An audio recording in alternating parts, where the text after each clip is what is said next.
Quackity quack. Welcome, listeners, to our first ever Duck on a Rock podcast. I'm Colin McDonough, joined by co host Matt and Matt McDonough. And we are honored to be joined by our guest, two-time national champion, GNAC champion, and hopeful TBT champion, Tyler Olander. After playing for the UConn men's basketball team from 2010 to 2014, winning two national championships, Tyler played basketball overseas, then minor league baseball, and then began a coaching career at the University of St. Joseph, a D3 program in West Hartford. Last year, the Stars of Storrs debuted in the basketball tournament, and Tyler was an assistant coach. He was named head coach of the team a couple of months ago and will lead the Stars of Storrs in the TBT this summer. Welcome, Tyler, and thank you for joining us. Hey guys, thanks for having me. Thanks for that introduction. Awesome. So to start things off, let's take it back to the beginning. So we both grew up in Storrs in the shadow of Gamble Pavilion. So what's it like for you going from rooting for the Huskies to playing for the Huskies to now leading a team of former Huskies in the TBT? Yeah, it's kind of brings everything full circle for me and launching my coaching career now and just growing up there, it was just everything UConn. You idolize those guys. I mean, like going past Gamble, driving through campus, my head would be out the window, like hoping I would see Emeka Okafor or Josh Boone or, Karam Butler, and then anything Gamble was like, it's like, sacred ground. So growing up there, just like UConn basketball, and I think, you guys can attest being from Connecticut and Matt, especially you, I think it means a little different growing up, like right there in Storrs. It just means everything. It's just, it's like religion. It's just like a way of life, UConn basketball, being a fan of it. So, growing up and just admiring those guys, and then, having the opportunity to play there myself was just everything I could have ever imagined. And then, being fortunate to have the career I did, play with some of the players and that I was fortunate to, spend some time with in college. And then obviously playing under Jim Calhoun were just all these, things that were just dreams, like absolute dreams growing up. And, so that and now being able to coach those guys and being a part of it in this capacity is just another step in the journey that I'm, excited to take on. I'm very excited to be a part of when, Mark D'Amelio kind of launched everything last year and kicked TBT off. I was like all in. I reached out and asked to be, coach of the team with Chris Smith, who, Connecticut, UConn legend for sure, all-time leading scorer.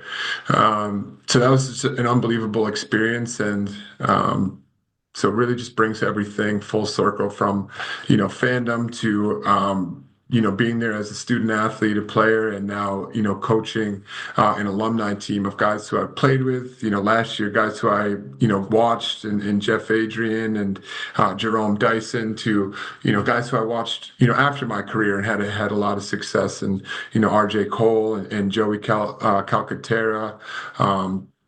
So it was just, a ton of fun. And some guys who I played with, Boatwright and DeAndre Daniels. So just all those things together has made it a lot of fun. And, I'm excited for this summer. Yeah, no, full circle for sure. And so you referenced, some of the guys you played with.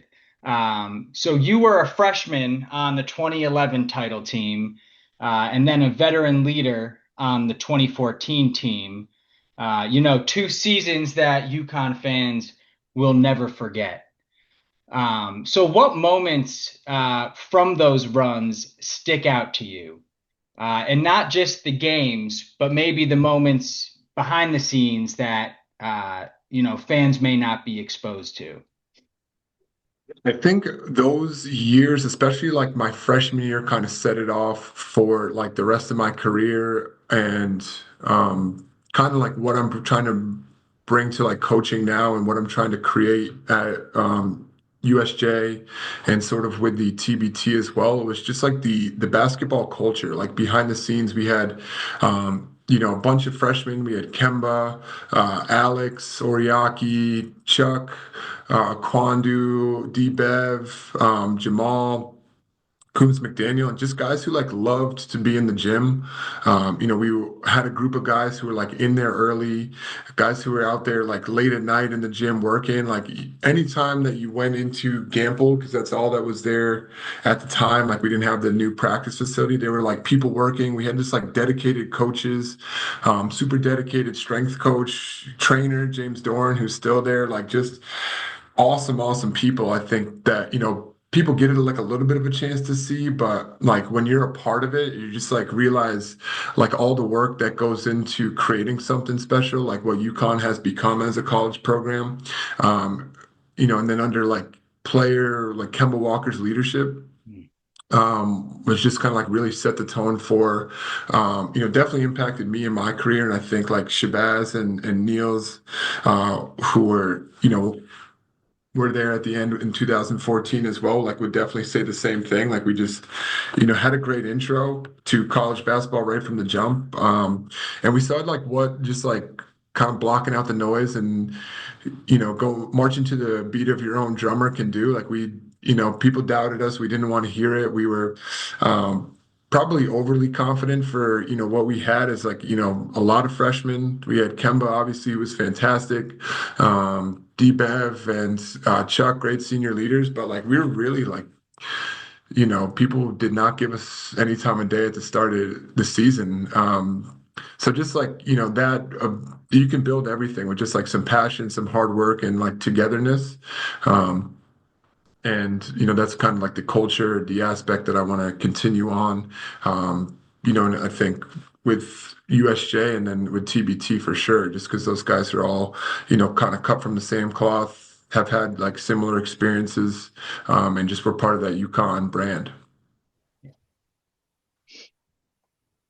And for those who don't know, can you share a bit about your path from player to coach? Was there a specific spark or a moment where you realized you wanted to be a coach?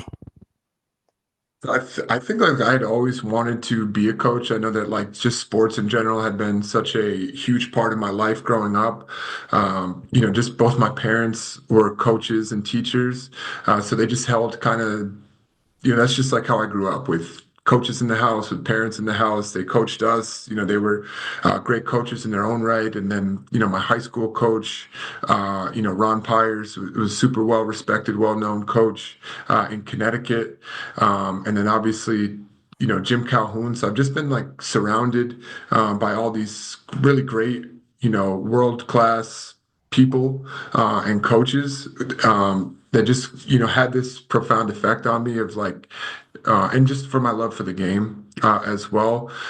So after I had switched from basketball to baseball and then that baseball career ended, I kind of went into just like the working world, like the typical 9 to 5, just trying to figure out what I was trying to do next. I really had no idea. I think realistically my playing days, like my professional careers, both in basketball and baseball, ended like way sooner and way more quickly than I thought due to some injuries. So I really had no like plan. So I was like working some 9 to 5 jobs, and I just was like, this is just not for me. I need to get back into sports, and I need to get back in like quickly because that's just where my heart is. It's just been my whole life. So contacted Glenn Miller, who was a coach of mine, who had taken over the USJ program, and I was just like, "Hey, I would love to join the staff." And he was, very welcoming, and that's how I got back into coaching. And you mentioned Glenn Miller, obviously, who you're currently coaching under at USJ. Calhoun, who you played for, started the program for the Blue Jays. How have they shaped your coaching style? Tremendously. I think, they are different in their styles and their approaches. You know, Coach Calhoun he always says he's more about the Jimmies and the Joes than the X's and the O's. So what that means is like he's all about like who is he bringing in, right? Who are these people? What can they bring to the table? What's their background? What's their makeup? What's their toughness like? Are they good people? Are they good teammates? And yeah, can they play a little basketball? And he was very like demanding and wanted to push people to their full potential. Like he didn't accept anything less than that. I think he saw something more in a lot of players than they saw in themselves, and like he wasn't going to settle and let you make these mistakes time and time again. He was going to like, hey, why are you like you're better than this? You shouldn't make these mistakes. Take you out, put you right back in. And Coach Miller is a little more like X's and O's. He's more, loves that aspect of the game. So like the contrasting styles, I think it's been a great learning experience and I've taken definitely pieces of from both of them to try to like implement as I start on like my coaching journey, but definitely want to try to make it a little bit of my own too, and I think that's important in coaching as well. Like you got to make it your own, come up with your own things, your own way of philosophy, kind of way of life in the locker room and around the program. And being a two-time champ, as Colin mentioned, and you touched upon with 2011 how it kind of takes a village to win one as well as maintain it at UConn. So with Calhoun and Ollie and those 2 seasons specifically, with the way it ended on top, were there any sorts of routines or habits that were specific to those years or you picked up that you've kind of kept with you? Definitely. I think just like the commitment level that like people had like holistically. So like guys were always in the gym. It wasn't like a struggle to be there every day. Guys like enjoyed showing up all the time. And not that the other teams, my sophomore and junior year didn't work hard, but it was just like there's just like this energy that gets created around it, and like you feel really good about it. About the progress, about the work you're putting in, about the kind of like cohesion that you're building with your teammates. So it's kind of just like a growing thing that everybody just gets on the same page. Like, it doesn't matter who scores or whose night it is or whatever the case may be. It's just all hands on deck. Like, what do we got to do to win? Okay, we're down a few points. Like, how do we win this game? How do we pull it out? Okay, we're up a few points. How do we keep this lead? And do that night after night throughout a whole season. Is like, I think what makes like the difference between a championship team and team that falls a little short. It's like it is a all hands on deck, everybody all in type of deal. And once you get that, and I think it's we as UConn fans have like been very blessed, and I think Coach Calhoun really created that culture around UConn basketball. It's like that's what you come to UConn for. So you get a lot of like people who are on the same page and invested in not only like becoming the best basketball player that they can be, but like bringing championships home to Storrs. And to move away from the court briefly, and you could even talk about a baseball coach if it suits you, but for whether it be Coach Calhoun Miller or someone else, what's the biggest life lesson, non-basketball, non-baseball, non-sport lesson that a coach has taught you? So that's a really good question. I think just he learned so many really good lessons. And each person, that and again, I've been like super blessed to have like really great coaches throughout my entire life. Off the top of my head, that's a tough one. I think, Coach Calhoun always said like wherever you go, you bring yourself. Um, so like, how are you going to show up every day? What does that look like to other people? And where do you want to take that in your life? Um, and then Coach Calhoun's like always in the back of our shirts, we used to have like win the day. So if you can just like win every day, focus on kind of those moments, not looking too far ahead, and just like, where are you at right now? What task do you have? How do you win this? And then if you can just stack, win after win, whether it be like, a very small thing that's going on in the day or maybe a lot bigger task at hand, like if you just continue to stack those wins, and you have majority win day after day after day, then I think you're setting yourself up to be successful in whatever it is you want to do. It is awesome to hear all like the old now they're old stories, like 14 years, it seems like yesterday. But getting back to kind of the present day with the basketball tournament, like the TBT is a tournament that's famous for the college alumni teams, and even watching over the years, whether it be like a Syracuse alumni team. I know UConn fans have been pining for a TBT team, for a UConn team to follow in the summer. So, thanks to you, obviously the players, Mark D'Amelio, having it, UConn's now a part of that. And you mentioned so many alums, former teammates, and then even just UConn guys from Calhoun, Ollie, Hurley. What is it like going from sharing a locker room with a guy as a teammate to now being, whether it be an assistant last year or head coach to them this year? Yeah, that's something I haven't really thought about. It was kind of just like really seamless last year. Again, I wasn't like the head coach last year, so it's a little less. But I mean, I love being in the gym. I always have loved being in the gym. Just working. As a player, just like getting workouts in myself, and now as a coach, like helping guys get better. So, I mean, it was really like really seamless. I enjoyed a lot. Like I love coaching basketball. I love like learning the game of basketball. Like I'm always, watching whether it be college, NBA, or some high school recruits that we're watching. Always have like my whiteboard with me, just drawing stuff up. So I just have an extreme passion for it. So anytime I can be like involved in the game in any capacity. I'm like super excited about it and honored to do it.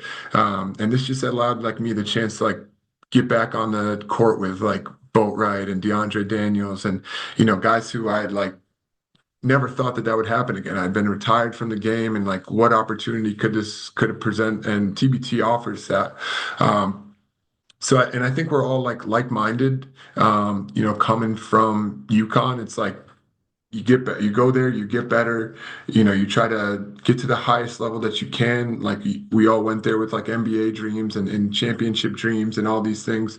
And I think it's no different with this. It's a tournament, it's an opportunity for these guys to show what they can do, to kind of represent the UConn brand in a sense.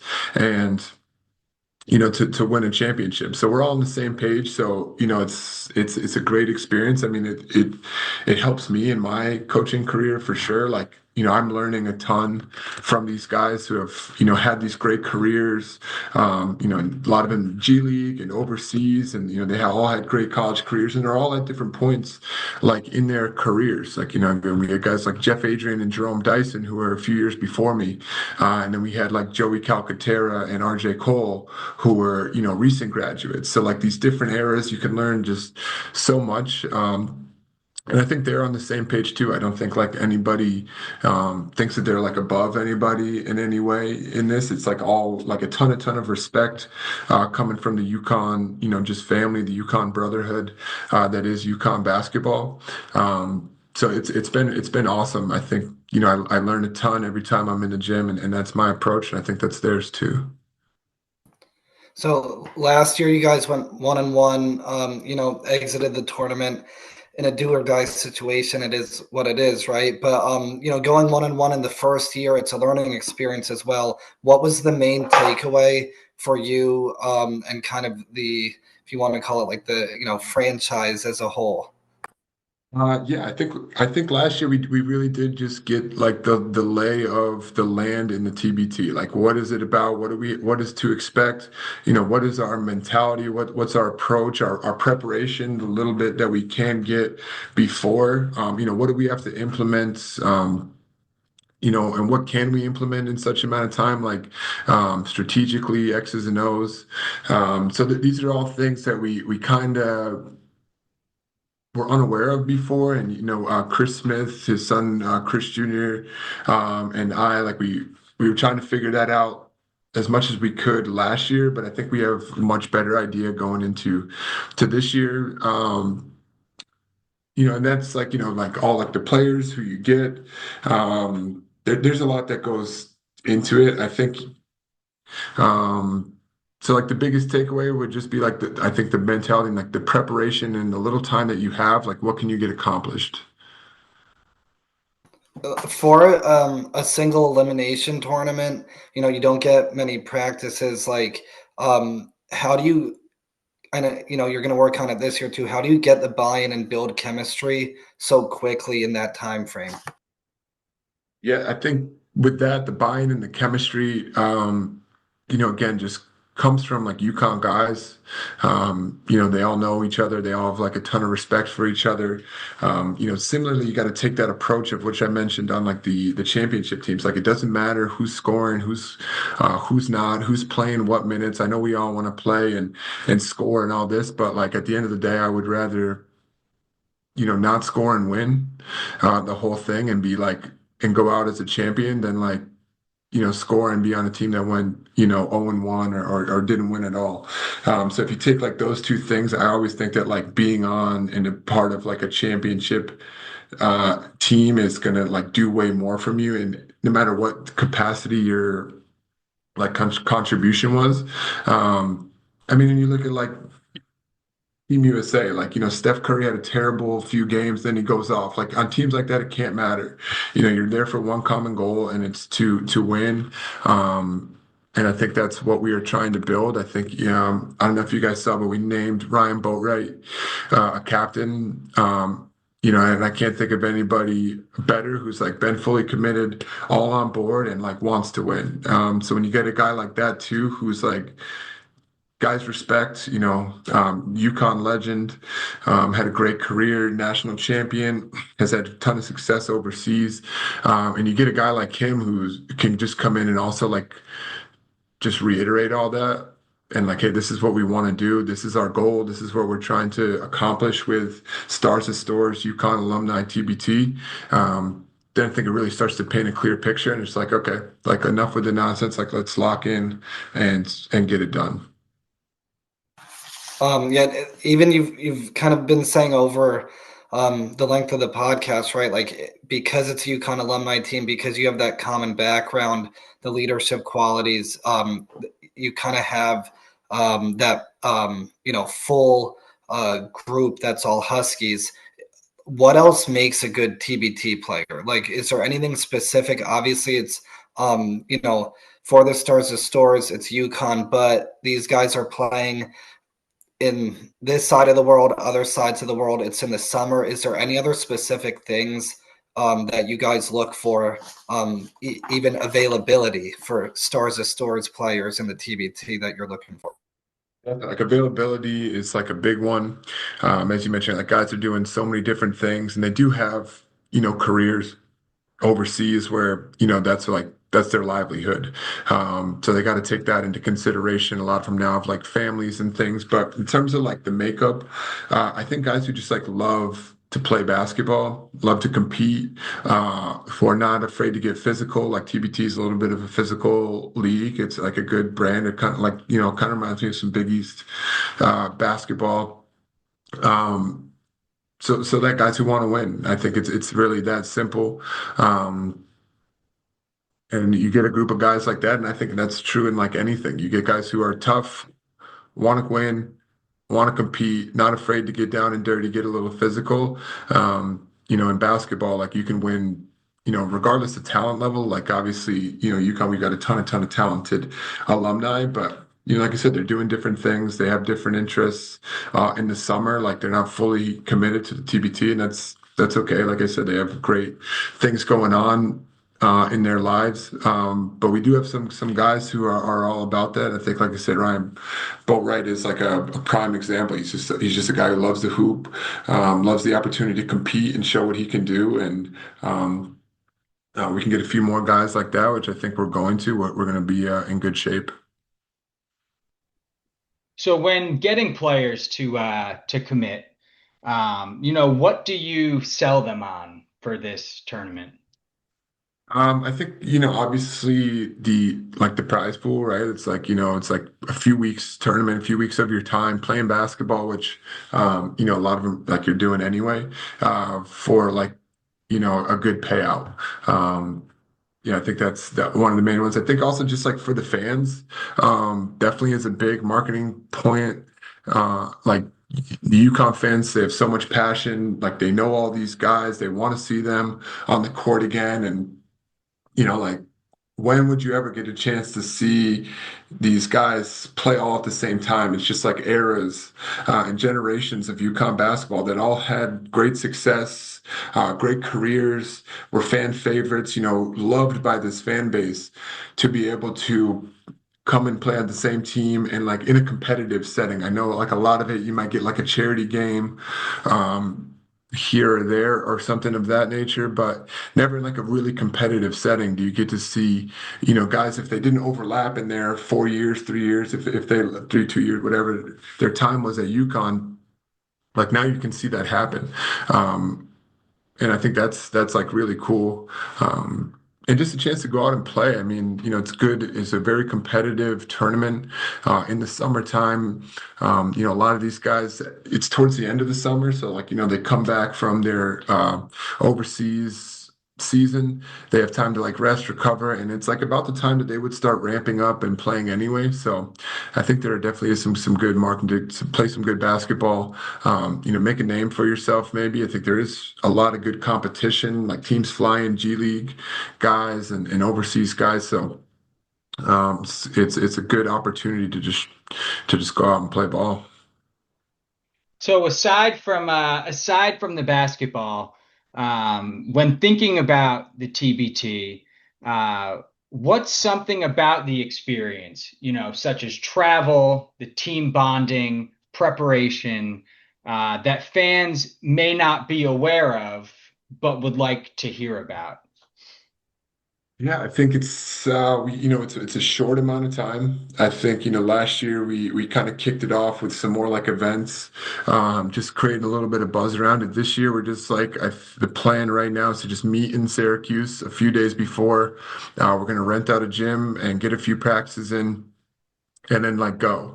And kind of like figure it out and work out the kinks, maybe implement a few things as we go. But I think anybody who's been a part of a team knows that like in a short amount of time, like as and these guys are professionals, it's tough to like really implement a lot of strategic, schemes offensively and defensively. Like, you really got to keep it basic and do some basic things really well in a short amount of time. Um, because we're also like competing against high level guys too. So like they know what's going on. A lot of them have actually played a few years together or played in this. So they've got a little bit of a head start there, just with like in terms of like the chemistry aspect and being on the same page. But nothing we can't accomplish in a short amount of time. But I think that's like the main thing. It's like it happens quick and it can be over quick too if you don't come up and show up to play. As a UConn alum, what does it mean to you to be able to lead a team that brings former Huskies back together and puts them on a national stage? It means a lot as we, discussed when we kicked it off. Like UConn has been such a just a big part of my life. Even before my playing days there, even like before I knew like I could play college basketball at all. Like these were just like hoop dreams. And I had the posters, had the jerseys, like everything, like idolized it. So now like being able to be a part of it in this capacity is really, really cool for me. I'm really, really honored that Mark wants me to be a part of it and be the head coach. I'm very thankful for the opportunity, and I'm gonna put a lot of effort and energy into this to make sure like we are continue to build something and that we have continued success in it and create a good buzz around it. Continue to get good UConn alumni in it, and just try to make it like bigger thing each and every year. I think it's really awesome. The TBT was an awesome tournament. I'd watched it on TV, but being a part of it, super well run. I think it's only going to keep getting bigger. And I think that we should try to grow with that too, because UConn basketball is such a brand. That we should definitely be able to put out a good team year in and year out and be competitive and build it and start to have guys when they come back home like be really excited about wanting to be on the team. But we're still building that, which is good. I mean, it's year two. So I'm just like, again, super honored, super excited for the opportunity. Yeah, and so you've along that note, you've mentioned that, TBT is more than a tournament, it's a project. So what's your, long-term vision for this Stars of Storrs team? Yeah, the long-term vision is like to get a summer like UConn basketball event that fans can be excited about. I think that was kind of missing for a long time. Really until last year, there wasn't like much at all, like opportunities to connect with UConn basketball. Obviously, it's like, winter sport. So just to create an avenue there, to create an avenue for like alumni to reconnect, to network, to grow. For alumni players to come back and watch it. I mean, excuse me, play in it and be a part of it. Um, and to be excited about it, to be competitive in it, like, to really like push to win the TBT like year in and year out, like similarly to what's expected of like UConn basketball now. Like we expect to be, competitors come March. We expect to be, in the Sweet 16s, Elite Eights, and, have a real chance to win it year in and year out. And I think it should be no different for the TBT teams. So just really trying to create a Stars of Stores brand, build it, again, get people excited about it. Just, another avenue to enjoy UConn basketball, to maybe, watch some players in, the navy, red and white that you hadn't seen in a long time that hey, I wonder what this guy's up to. And then like, oh man, he's playing the TBT. That's awesome. Like, and he's playing with these guys too. Like, that's awesome. Like, this is going to be sweet. I get to watch these guys play. So just things like that. I think it's just a really, really awesome avenue for people to like connect and watch UConn basketball in a different way that's not in the season. And aside from following along and watching, is there a way that UConn fans can get involved, help, or support? Is there a message you want to say to them?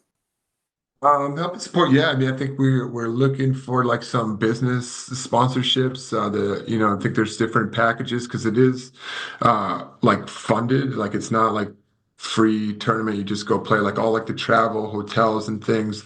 Mark D'Amelio and his like crew have done a great job raising funds. But I think like the more that we can get, the better. Just the farther we go along, and just again like creating that brand. So if they have any businesses or anything in that aspect, or they want to help out in that way, that would be great. Other than that, we just hope that people tune in, they show love and support, and understand that we're trying to like continue to build it up. It's still like in the earlier stages. I think potentially in the meetings that we've had with the other coaches and with Mark and his assistants, that we could, there is a lot of potential this year to have like a really, really good team that we're excited about. But again, there's still people like making their summer plans, players.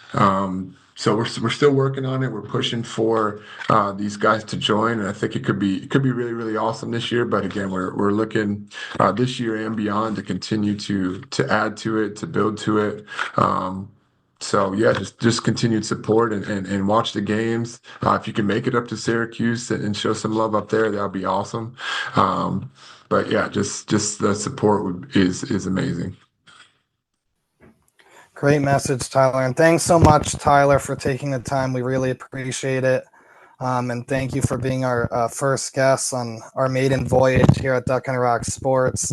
For those who would like to follow along with the Stars of Storrs, it's at Stars of Storrs on social media. For those who would like to read along with Duck on a Rock, check out our online site, as well as follow us on social media at Duck on a Rock blog. So thank you, everyone, for putting the finishing touches on the first podcast. And as always, thank you for being part of our flock.